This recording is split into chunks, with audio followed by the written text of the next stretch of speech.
Pero ganito yan. Nung Pangulo pa si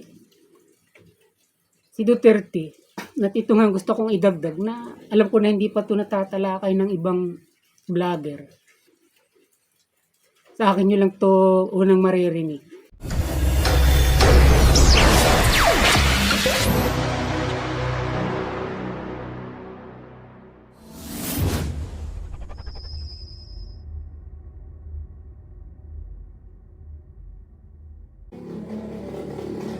Magandang araw mga lodsi ko dyan.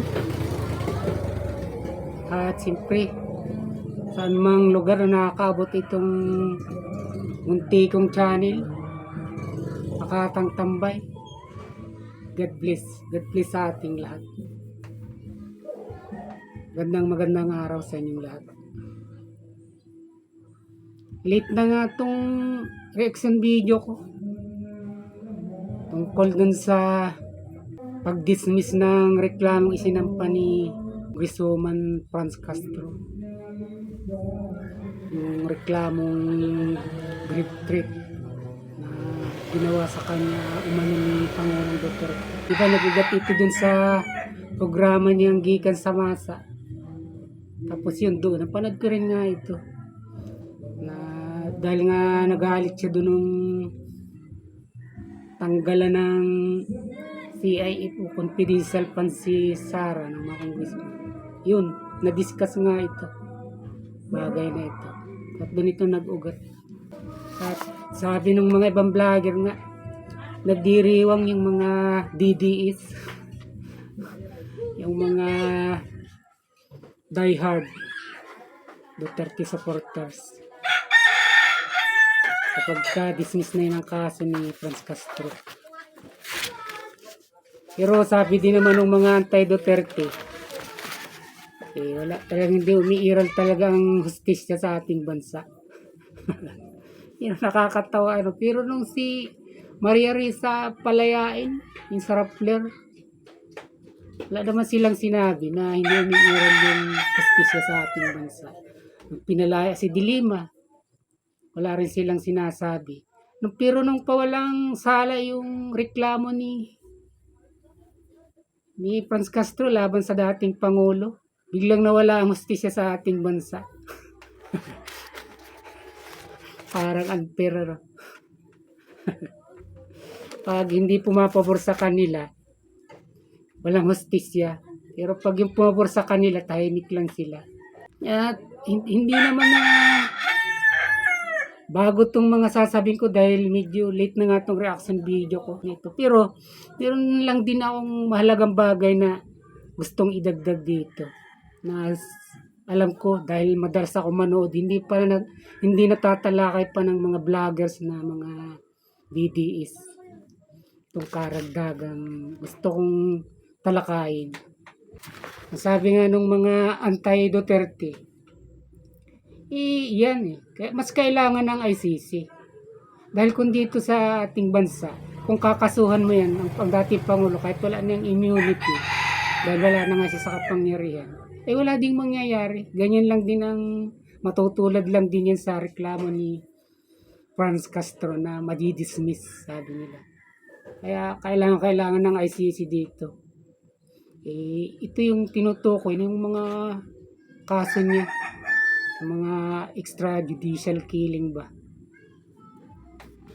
Yun na yung sinasabi at dinadahilan ngayon ng mga anti-Duterte. Na kung talaga may reklamo nga sila sa dating Pangulo, itisampa nila ng kaso. At yun nga, di ba wala na ito sa kapangyarihan. Sila na rin may sabi na wala na nga immunity. Pero talagang gusto nilang magliti sa Pangulo, yung International Criminal Court o yung ICC. Talagang kasama rin ako sa natutuwa na na-dismiss yung kaso para sa kanya. Dahil nung una pa man, sinasabi ko na ito, nagko-comment ako nun sa mga ibang vloggers na ganyan ang tinatalakay. Yung tungkol sa reklamo ni Franz Castro. Biro mong parang nag-aambisyon pa nga si Franz Castro nung sampa yung kaso na inaasahan niya. Napagbasa ng sakdal, humarap si Pangulong Duterte. Sa akin, Para talagang isang pangarap ito. Dahil sa isang banda, sino ba naman siya? Para sundin ng Pangulo sa kagustuhan niya. Ibig lang sabihin naman ito parang gusto lang siyang pahiyain sa tao. At saka ipakita na talagang malakas sila. May kapangyarihan sila. Pero marami naman ang nakakaalam, lalo ng mga abogado. May mga vloggers din kayong abogado na pwede naman hindi pumatin yung dating Pangulo sa reklamong yun ni Franz Castro. Maaari naman yun, kaya nga katulad din nila Tibis, may mga abogado na ipinapadala para siyang humarap kahit hindi mismo yung tao na inireklamo, kahit wala rin, mas may pinapadala at ginawa naman niya yun. Dito pa lang, doon sa tila pangangarap na ni Franz Castro na naasahan daw niya naharap yung dating Pangulo doon sa reklamo niya yun. Actual na-appear din yun, ganun ang gusto niya. Talagang noon pala, nakita na natin na imposible yun. Lalong-lalo na isinampan niyang kaso. Noong una pa man, kahit hindi naman po tayo, kahit hindi tayo abogado, talagang naman nakikita natin na gusto lang nila na gumawa ng eksena. Ganyan yung nakikita natin. Na para bang sinasabi nila na dinidiin nila ang Pangulong Duterte, ang dating Pangulo, na ito talaga isang masamang tao. Dahil ito, nasampal ko nga na naman ang kaso siya. Ngayon, ito harap sa rito ngayon. Parang gano'n ang gusto niyang mangyari. Na, siyempre, pag ikaw naman marunong mag-isip, kaya hindi naman talaga papaniwalaan. Gusto lang nila talagang manggulo. Diba? Unang-una, alam naman natin kung anong grupo ito si Franz Castro. Ito yung unang-unang nasasagasaan ng NTF-ILCAC. Yung dating Pangulong Duterte, isa rin ang bumuo.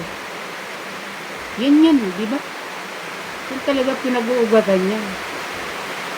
Mabigat ang kalooban ng mga kaliwang ito sa dating Pangulong Duterte.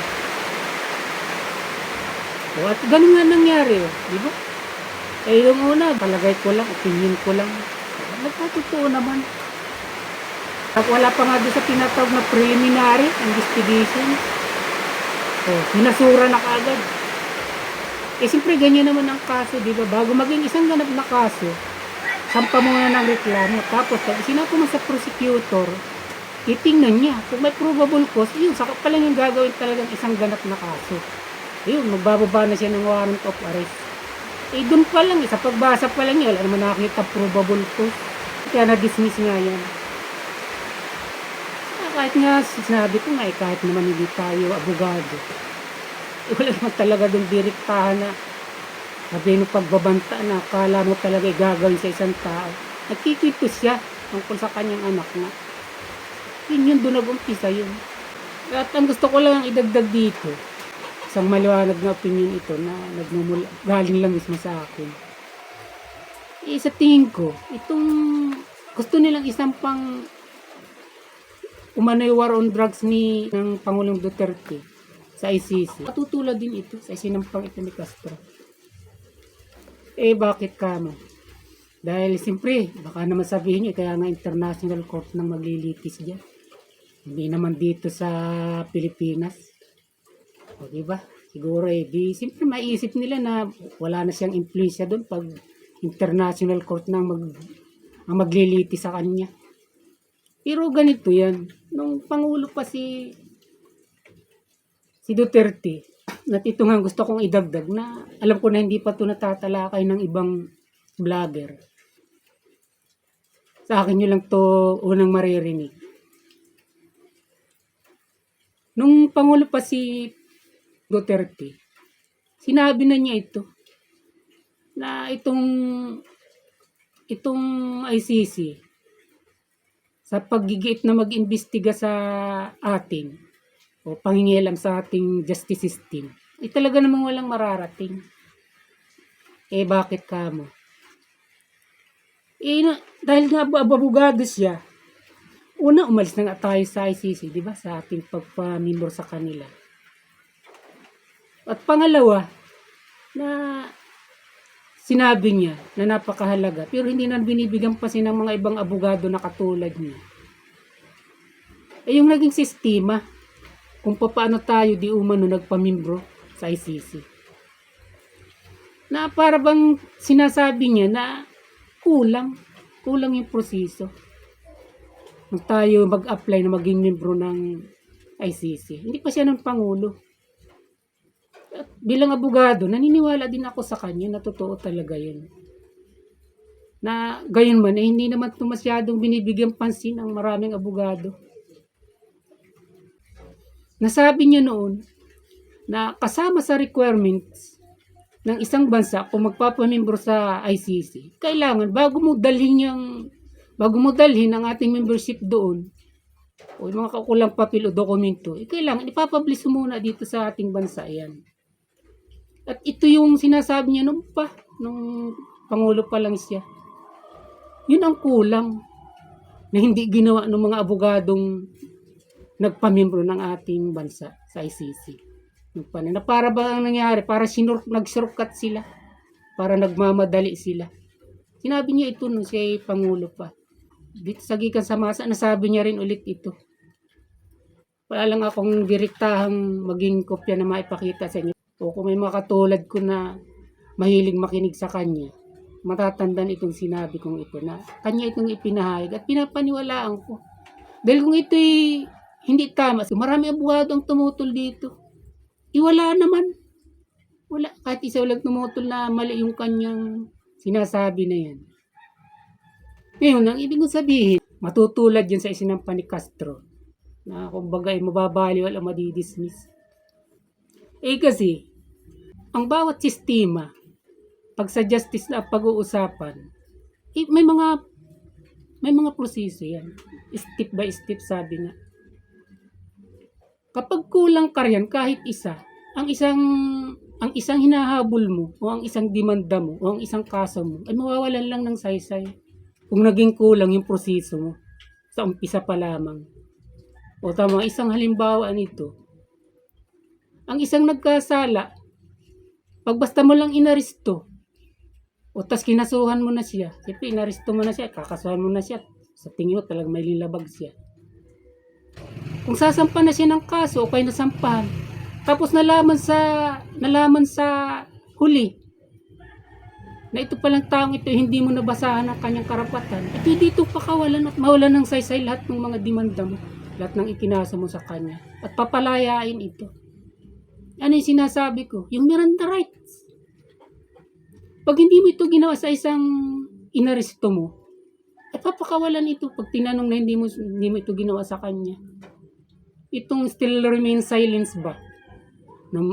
Pagka-aresto mo sa kanya, sasabihan mo siya na may karapatan siya kumuha ng abogado. O kung wala kang abogado, bibigyan ka ng pamahalaan ng abogado na magtatanggol sa iyo. O at yung pangatlo, karapatan niyang malaman ang mga karapatan yan sa oras na siya inaresto mo. Akala mo simple lang, pero pag hindi mo yung ginawa, kahit may totoong kasalanan yung taong yan, pwede mo walang saysay at papakawalan niyang iyong inaresto. Yun ang sinasabi ko. Itong ICC, pag talagang malaliman ang magiging investigasyon, tapos inungkat yun, na hindi naman naging kumpleto, hindi naman ipinablis, bago dinala dun yung pagpapamimbro natin, it's a thing, mawalan talaga ng saysay o lakas para mag-imbestiga ang ICC sa atin. At idagdag pa nga yung nasabi ko kanina na bumitaw na tayo ron, hindi na tayo membro. Yun ang sinasabi ko. Kaya yung reklamo na sinampa ni Castro sa dating Pangulo, pwedeng ganun din ang mangyari dito sa sinasampang extrajudicial killing na war on drugs sa ICC na sinasampa ng mga anti-Duterte dito sa atin. Ganyan din ang mangyayari dyan. May mga nagsasabi lang na vlogger na natatakot na si Duterte. Hindi. Sa totoo lang, dalawang beses niya itong sinabi, itong binabanggit kong ito. Nung Pangulo pa lang siya, at saka nitong hindi na siya Pangulo, sinabi niya rin ito.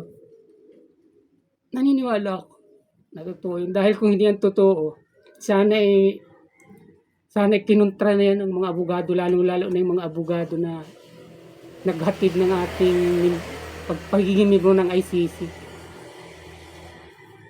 Matutulad din yung sampa na yan na AJK sa isinampa ni Castro. nag-retreat. Ibig sabihin, madidismiss lang din, mawawalang saysay. Okay. At hanggang dito na lang at napapahaba na tong ating talakayan. Kaya lang gusto kong bigyan din ang aking pagla-live ngayon sa araw na to.